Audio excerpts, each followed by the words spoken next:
Important है mains के लिए या बोर्ड्स के लिए, कुछ भी हो। है तो मैं मान के चल रहा हूँ कि मल्टीप्लिकेशन थ्योरम, इंडिपेंडेंट इवेंट्स तुमने और कंडीशनल प्रोबेबिलिटी कर रखा है। तो मैं उसके आगे से जो बहुत इंपॉर्टेंट है, जो गारंटीड है आएगा, आएगा ही आएगा, मैं वो करने जा रहा हूँ, which is total probability theorem और बेस थ्योरम। तो स्टार्ट करते हैं। मान लो ये मेरा वेन डायग्राम बनाया है मैंने। इसमें मेरा सेट ए है और इसमें 4 इवेंट्स हैं।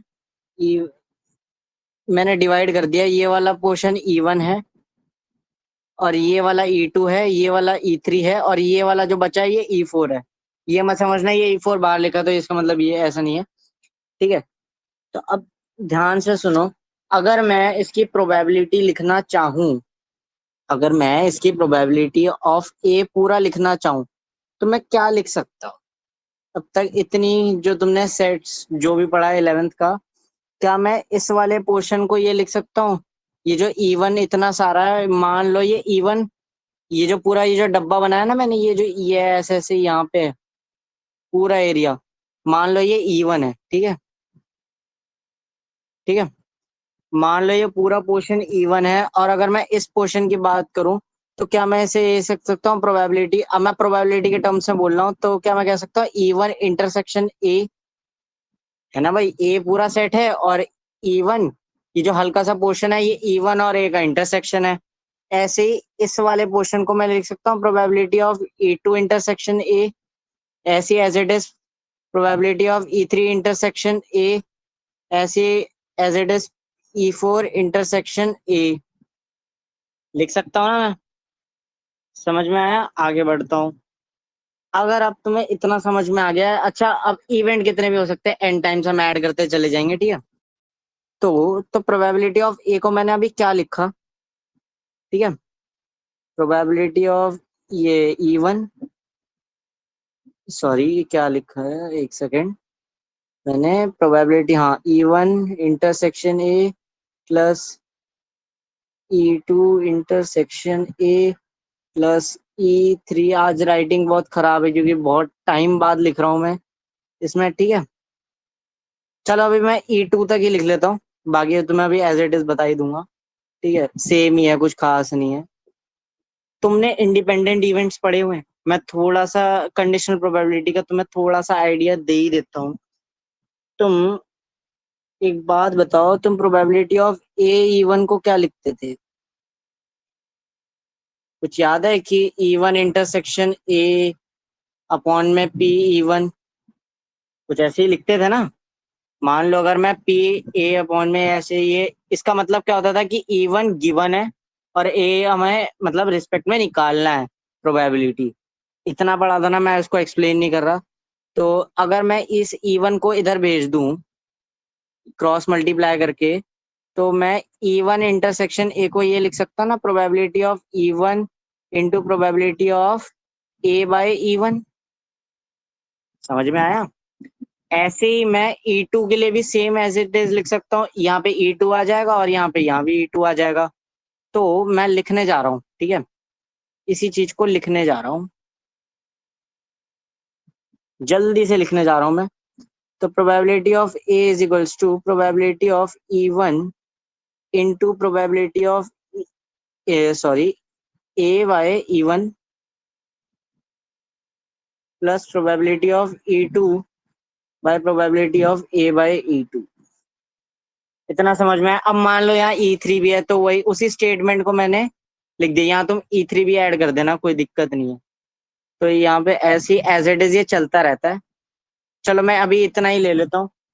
अच्छा अब ये जो मैंने ये ऐड किया भाई, तुम सोच रहे होगे ये पूरी प्रोबेबिलिटी जो निकाली, एक सेकंड, जो पिछली स्लाइड में अगर मैं बात करूं, मैंने पूरे सेट ये जो ए था इसकी पूरी टोटल प्रोबेबिलिटी निकाली है ना। तो अभी मैं कुछ बात कर रहा था, मैंने कहा मैं टोटल प्रोबेबिलिटी की बात कर रहा हूँ।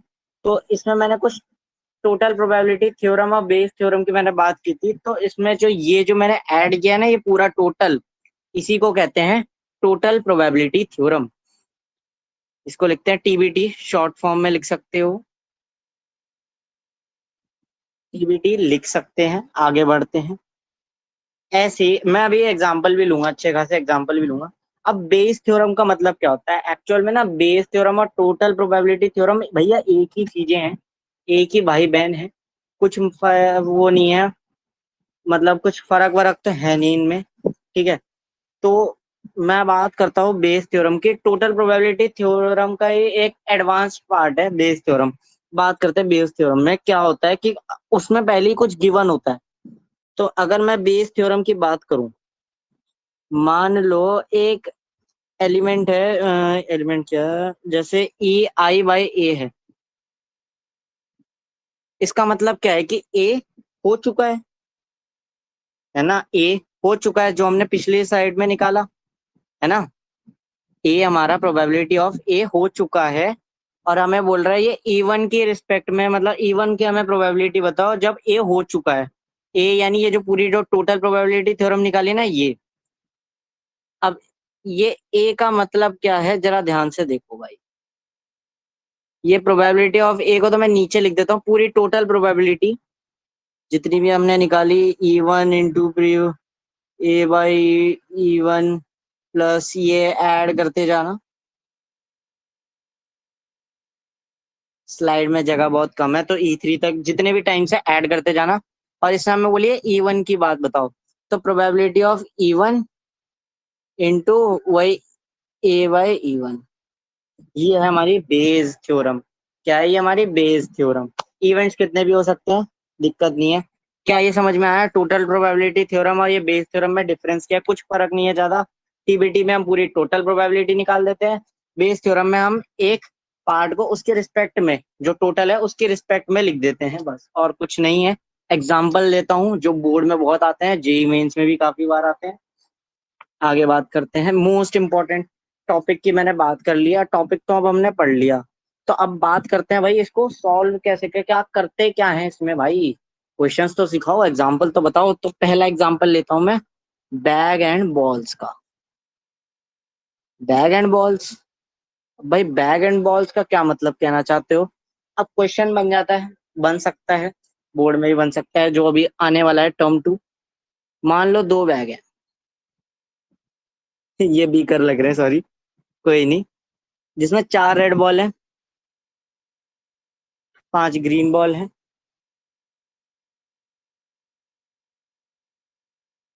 3 रेड बॉल है, 6 ग्रीन बॉल है, 2 रेड बॉल है, और 7 ग्रीन बॉल है।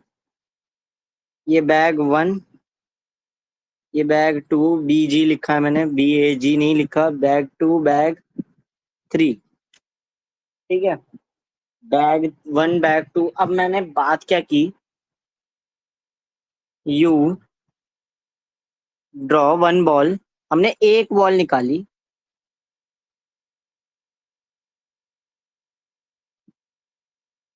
अब वो कौन सी बॉल है माँ, हाँ चलो ठीक है, यू ड्रॉ वन, मेरी इंग्लिश क्या बोले, you draw 1 ball, find the probability, find the probe लिख दिया मैंने, प्रोबेबिलिटी मतलब वही है, that it is a red, that it is a red. मैंने क्या कहा, इन 3 बैग में से मतलब मुझे प्रोबेबिलिटी निकालो कि एक बॉल निकाली है, एक ही बॉल निकाली है और वो रेड है, इसकी प्रोबेबिलिटी बताओ। अब भाई बैग तो कोई से भी हो सकते हैं, ये वाला बैग हो गया, ये वाला बैग हो गया, तो हमें सभी की प्रोबेबिलिटी ऐड करके निकालनी होगी। इसकी भी निकाली, इसकी भी निकाली, इसकी भी निकाली, तीनों की ऐड कर दी, तो मतलब टोटल प्रोबेबिलिटी का थ्योरम है। मैं ये भी बता रहा हूँ कि हाँ भाई टोटल प्रोबेबिलिटी को समझना का है, कोई क्वेश्चन में क्या बोला गया है, ठीक है। अब इसने बोला क्या है कि हमें रेड की प्रोबेबिलिटी निकालनी है। अब अगर मैं ध्यान से देखूं, एक second, probability of red ball, ठीक है, प्रोबेबिलिटी ऑफ रेड बॉल यानी प्रोबेबिलिटी ऑफ ए मान लेता हूं मैं अभी के लिए, ठीक है, ड्रॉइंग का रेड बॉल। एक बात बताओ, मैं जब इस पूरी प्रोबेबिलिटी को निकालूंगा, पहले तो मैं एक बात बताऊं, पीएनसी तुमने थोड़ा बहुत सीखा हुआ है तो तुम इससे थोड़ा रिलेट कर पाओगे। पहले एक बात होता है, एक ये 3 बैग है, हमें बैग में से भी तो लेनी है, तीनों बैग है। पहले ये हर एक बैग की प्रोबेबिलिटी बताओ, क्या दिक्कत है भाई। बैग 1 की क्या होगी, 1/3, 3 है, इसकी भी 1/3, इसकी भी 1/3, बैग 3 की भी 1/3। तो पहले वाले की जब मैं पहले बैग की निकालूंगा तो उसकी प्रोबेबिलिटी लिखूंगा, ये तुमने मल्टीप्लिकेशन थ्योरम में ये चीजें देखी हुई हैं। उसकी 1/3 उसकी वो निकालूंगा है, ठीक है। और फिर अब बोला गया है कि अब बैग वन की बात है, बैग वन की प्रोबेबिलिटी लिखी और उसके साथ मल्टीप्लाई में रेड बॉल की प्रोबेबिलिटी लिखी, और रेड बॉल की प्रोबेबिलिटी कितनी है, 4/9, टोटल कितनी है, 9 है यहाँ पे। तो 4/9 प्लस ये, अब यहाँ पे बैग टू की प्रोबेबिलिटी लिखो भाई, 1/3 सेम है। यहाँ पे रेड बॉल की कितनी है तुम मुझे बताओ, 3/9 प्लस, अब यहाँ पे क्या है, बैग थ्री की प्रोबेबिलिटी लिखो, 1/3 इंटू, यहाँ बैग थ्री में रेड बॉल कितनी है, 2 बॉल है, और 2 बॉल प्रोबेबिलिटी 2/9, 2/9। तो ये हो गया हमारी टोटल प्रोबेबिलिटी थ्योरम, और ये इसका आंसर हमारा आ गया पूरा कैलकुलेट करके 1/3। ये लोग है तुम्हारे 2 नंबर फिक्स, ठीक है। क्वेश्चन आएगा 4 नंबर का। अब इसी पे बात करते हैं सेकंड पार्ट, जो कि तुम्हारा आएगा बेस थ्योरम पे, पक्की गारंटी है इन दोनों, ये दोनों साथ में ही आएंगी, अलग अलग नहीं आएंगी, ठीक है। मैं लिख देता हूँ इसका, you draw a ball, you draw a ball, find the probability, find the probability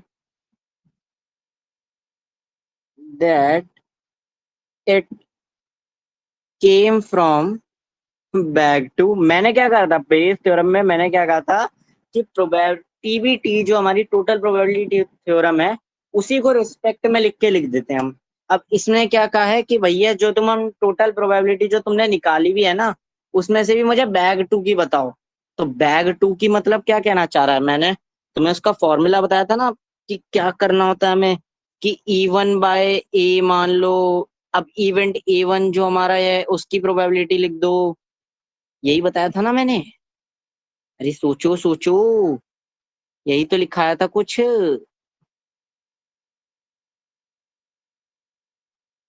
ऐसी up to dash dash dash, वो जितनी भी E2 है ना।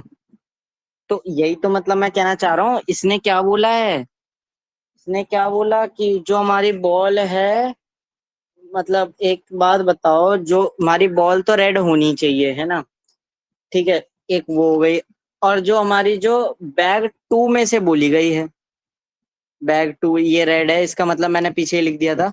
तो बैग टू की प्रोबेबिलिटी कितनी है भाई, जरा पीछे देख लो, कोई दिक्कत वाली बात ही नहीं है, यहीं से आंसर निकल जाएगा। बैग टू मेरे हिसाब से यही था, है ना। बैग टू तो यही था हमारा, मैंने सीक्वेंस वाइज लिखा था ना। बैग टू ये है, और बैग टू की प्रोबेबिलिटी अब मैं लिख देता हूँ ऊपर, कितनी, 1/3 इंटू 3/9 अपॉन में टोटल प्रोबेबिलिटी, जितनी भी हमने प्रोबेबिलिटी निकाली थी सबकी प्रोबेबिलिटी विद रिस्पेक्ट लिखा है ना, ए प्रोबेबिलिटी ऑफ ए। तो ये कितनी आई थी हमारी, 1/3, 1/3, जिसका आंसर आ गया 1/3। भाई आंसर भी वही आ रहा। तो बड़ा अच्छा वो था ये क्वेश्चन। अब ये आया 4 नंबर के, 4 नंबर बोर्ड्स में तुम्हारे मस्त एकदम। बैग एंड बॉल्स के क्वेश्चन बहुत आते हैं, मेंस में भी बहुत बार क्वेश्चन आते हैं, बहुत ज्यादा एडवांस में भी आते हैं। पर अभी मैं थोड़ा सा बोर्ड के रिस्पेक्ट में बात कर रहा हूँ कि बोर्ड में क्या क्वेश्चन आता है। मेन से भी कुछ ज्यादा फर्क नहीं होता, हल्का फुल्का बस स्टेटमेंट थोड़ी वो होती है, टफ टाइप होती है। ज्यादा कुछ फर्क नहीं है। तुम यहाँ पढ़ोगे या वहां पढ़ोगे, यहाँ पढ़ोगे तो बस वहां तुम्हें क्वेश्चन प्रैक्टिस ज्यादा करनी पड़ेगी, मेंस में भी कोई दिक्कत वाली बात नहीं है। आगे बढ़ता हूँ, मेंस के भी क्वेश्चन ले आऊंगा। अब बात करते हैं जो कि भाई इतना रिपीट होता है, वो बहुत ज्यादा रिपीट होती है ये चीज। अब मैं उस बारे में बात करने जा रहा हूँ जो कि है mode of transport. Mode of transport है जी, मोड ऑफ ट्रांसपोर्ट, अरे सर भाई ओला, ओला की बात कर रहे हो क्या, हाँ भाई हाँ, ओला की ही बात कर रहे हैं। चलो मान लो मेरा एक दोस्त है, बड़ा ही प्यारा दोस्त है, जिसका नाम है सार्थक जैन, जिसको मैं SJ लिखूंगा। बड़ा ही मोटू फोटू मेरा फ्रेंड है, बहुत अच्छा फ्रेंड है। अब अगर मैं बात करूं भाई, वो 1 नंबर का ना, सही बताऊं तो लेट रहता है ये बंदा ना, हमेशा लेट रहता है जहां भी देखो। तो इसी के ऊपर एक क्वेश्चन बन गया मेरा। मान लो ये मेरा जो सार्थक जैन है, ये बस से निकला, मैंने इसको बोला हाँ भाई चल मस्ती करते हैं, फेयरवेल मनाएंगे, ये है ठीक है, तो ये मनाते हैं, फेयरवेल मनाते हैं। तो इसने के पास 3 रास्ते थे, इस बंदे के पास, मेरे घर आने के लिए। घर नहीं, हम बाहर जाना था, मैं ऐसी तो जहां भी जगह है जो भी XYZ है वहां जाने के लिए रास्ता हमने ले लिया। अब इसके पास 3 रास्ते हैं, या तो ये मेट्रो से जाए, ये नवाब तब भी लेट ही होंगे, इनकी कोई वो नहीं रहती है, लेट ही रहता भाई ये बंदा, भाई बुरा मत मानियो। अब अगर ये सार्थक जैन जो बस से निकलता है तो उसकी प्रोबेबिलिटी 2/7 है, मेट्रो से निकलता है 1/7 है, ये नोट कर लो क्योंकि यहाँ बहुत गंदी राइटिंग है तो समझ में शायद ना आए। और यहाँ पे लिखिए 4/7, साथ साथ लिख लो मैं जो बोल रहा हूँ, 2/7, 1/7, 4/7। अब ये बस से निकला, अब एज ऑलवेज बस से निकला लेट, तो भाई तब भी होना ही है हमारे भाई को, तो लेट हुआ तब भी इसकी प्रोबेबिलिटी 3/8। अगर मेट्रो से निकला तो लेट होगा, ये हमारी कितनी प्रोबेबिलिटी है, 1/8 मान लो, मान लो ये। अब अगर ये लेट हुआ है, अब अगर लेट हुआ तो 4/8 मान लो, ठीक है। SJ बस से निकला, उसकी 3/8, मेट्रो से भी निकला और लेट तो होना ही है उसको। तो अब मैंने इसमें क्वेश्चन क्या पूछा, मैंने पहला पार्ट जो है 4 नंबर के क्वेश्चन में से 2 नंबर की क्या चीज पूछी, फाइंड द प्रोबेबिलिटी, प्रोबेब लिख देता है ऐसी, दैट SJ रीच स्कूल, है ना, कि SJ भैया स्कूल पहुंच जाएगा, वो भी लेट ही। स्कूल नहीं लिखते यार, चलो हम लिख देते हैं, इंग्लिश में लिख देते हैं, CP लिख देते हैं। अरे भैया बहुत ज्यादा इंग्लिश लिख दी। प्रोबेबिलिटी ऑफ लेट, अब अगर SJ लेट होगा तो पूरी टोटल, मैंने क्या बोला, SJ अगर लेट होगा, मैंने क्वेश्चन में कंडीशन दे दी ना कि हाँ भाई SJ यहाँ से भी लेट होगा, यहाँ से भी लेट होगा। मैंने बस इतना बोला SJ लेट होगा, यानी वो बस से भी हो सकता है, मेट्रो से भी हो सकता है, कार से भी हो सकता है, वो भाई वो बंदा कहीं से भी हो सकता है, ठीक है। तो आगे बढ़ता हूँ, तो इसका मतलब क्या है, पहले ले लेता हूं मैं बस की प्रोबेबिलिटी, कि बस की प्रोबेबिलिटी कितनी है, 2/7। पहला मान लेते हैं कि वो 2/7 की प्रोबेबिलिटी से जा रहा है, इनटू, अब वो लेट भी होगा वो महाशय, उसकी प्रोबेबिलिटी है 3/8। मैं मान के चल रहा हूँ, तुमने वो लिख लिए जो मैंने चीजें लिखवाई हैं। अब मेट्रो, अब मान लो अब मेट्रो से निकलेगा वो, मेट्रो की मैंने लिखवाई थी 1/7, और अब वो लेट तो हो गई, तो लेट वाली प्रोबेबिलिटी में मल्टीप्लाई कर दो 1/8, प्लस कार की प्रोबेबिलिटी, कार से जाएगा लौंडा 4/7। अब ये मत बोलना कि भाई बाइक से क्यों नहीं गया, बाइक से भाई का एक्सीडेंट हो गया था, हम नहीं लिखना चाहते, हम ये सब प्रमोट नहीं करते। अब कार से निकला, सॉरी सॉरी, अब कार से निकला तो कार से अब लेट भी होगा एज ऑलवेज, तो 4/8, ठीक है। प्रोबेबिलिटी ऑफ लेट, अब ये पूरी टोटल प्रोबेबिलिटी निकल गई और हमारे ये 2 नंबर कंप्लीट। इसकी बस कैलकुलेशन कर दो, तो ये SJ जो लेट हुआ है उसकी प्रोबेबिलिटी 23/56 आ रही है, ठीक है। अब वही चीज सेकंड पार्ट में मैं बोलूं, सेकंड पार्ट में मैं बोलूं कि फाइंड द प्रोबेबिलिटी, अब बेस थ्योरम का सवाल, ये इसी सीक्वेंस में आएगा, बोर्ड में भी इसी सीक्वेंस में आएगा, पक्की बात है, कि SJ जो है हमारा रीच CP, CP और लेट भी हुआ भाई बाय कार बोल देते हैं। अब मैंने बोला कि SJ पहुंचा तो सही, लेट भी हुआ पर कार से हुआ इस बार, तो इसका मतलब मैंने क्या बोला, कार बाय ए जो अभी हमने प्रोबेबिलिटी निकाल दी थी 23/56 पूरी टोटल। अब मैंने कहा कि वो सिर्फ कार से आएगा तब कितनी होगी, अरे यार वही वही है ना, नंबर ऑफ फेवरेबल आउटकम और टोटल नंबर ऑफ आउटकम, इस बार फेवरेबल हमारी कार है, कार की प्रोबेबिलिटी पीछे से देख लो एक बार, कार की मैंने क्या कही थी कि 4/7 इंटू, अब कार से आने की 4/7 और लेट भी है भाई 4/8, अपॉन में टोटल कितनी थी 23/56, टोटल करके मुझे आंसर बताना, जो कि मैं ही तुम्हें बता देता हूँ 16/23, ठीक है, समझ में आया। ये हमारा हो गया मोड ऑफ ट्रांसपोर्ट वाला केस। अब तीसरा पार्ट हमारा ट्रुथ और लाई, जो हम बात करने जा रहे हैं, अब ये भी बहुत आता है, इसके भी आने की प्रोबेबिलिटी बहुत होती है। ये लेट वाला क्वेश्चन आने के बहुत चांसेस है, पीवाई क्यूज में आया, ट्रेन वाले बेस पे है, मैंने एसजे का एग्जांपल ले लिया ताकि अच्छे से समझ में आ जाए।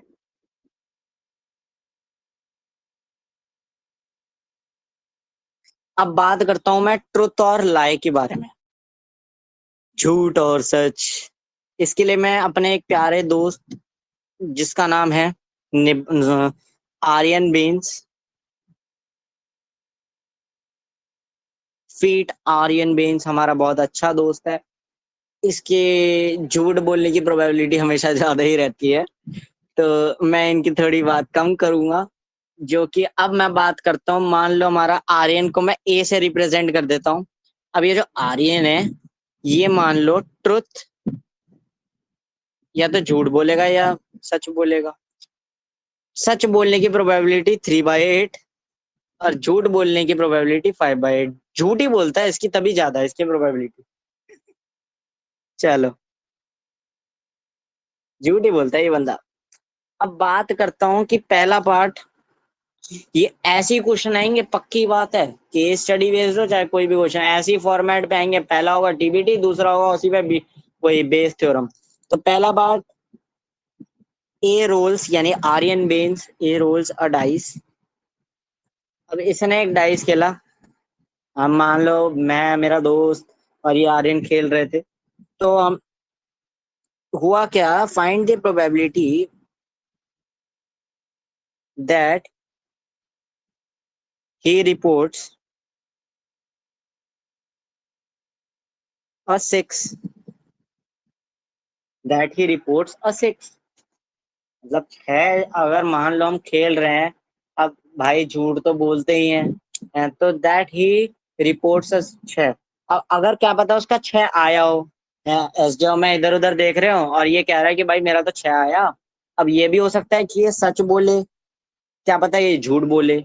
तो अब इसकी प्रोबेबिलिटी पूरी टोटल बोलिए कि हाँ भाई अगर उसने 6 निकाला तो क्या होगा। तो प्रोबेबिलिटी ऑफ रिपोर्टिंग अ 6, इसको मैं ए मान लेता हूँ। वही यार, मैं इसको पूरा नहीं लिखूंगा, ए को मान लो रिपोर्टिंग अ 6, कि वो 6 रिपोर्ट कर रहा है। रिपोर्ट मतलब बता ही रहा है।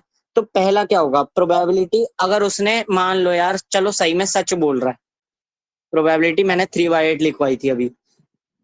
अब मैंने बोला कि वो 6 आएगा। अब एक बात बताओ, एक डाइस में से 6 आने की प्रोबेबिलिटी क्या होती है? पूरे डाइस में 6।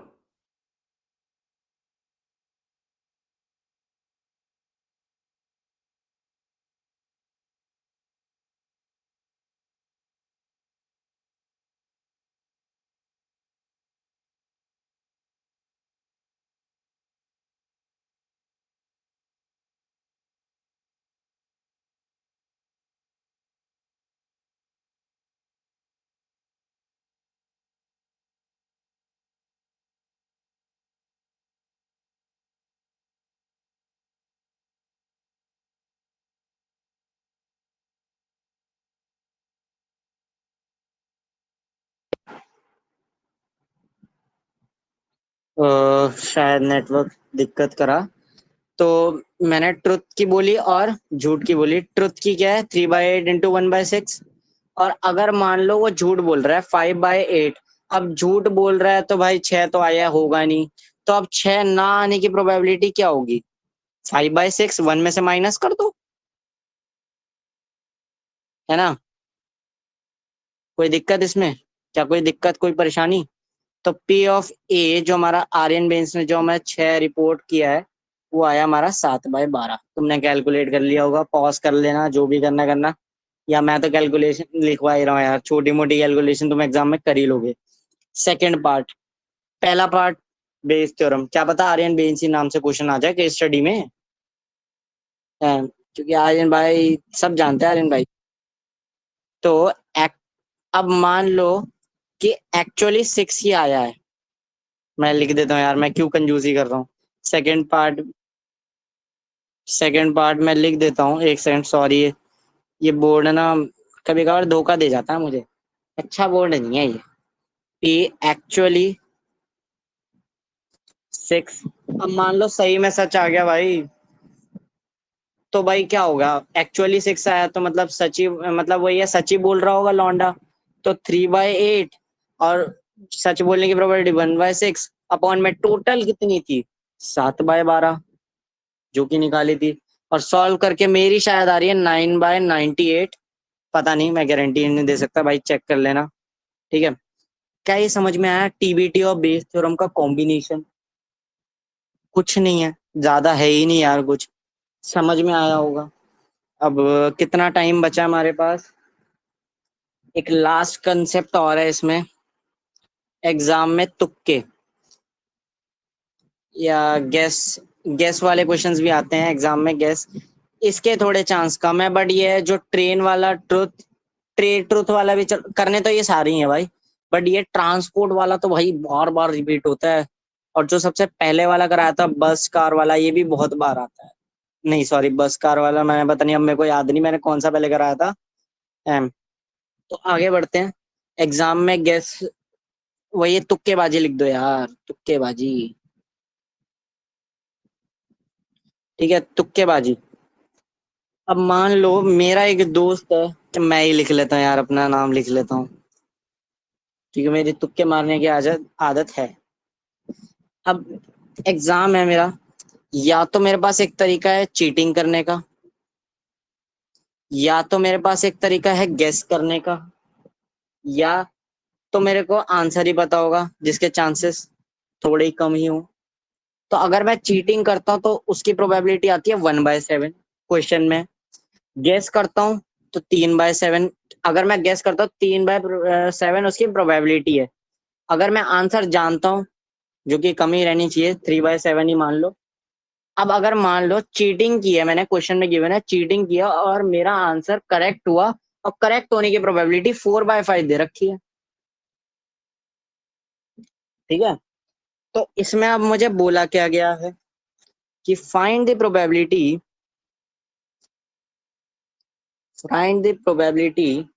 that I answered, अपना ही नाम लिखा है तो आई लगा दिया, इतनी अंग्रेजी में आती है, that I answered the question correctly,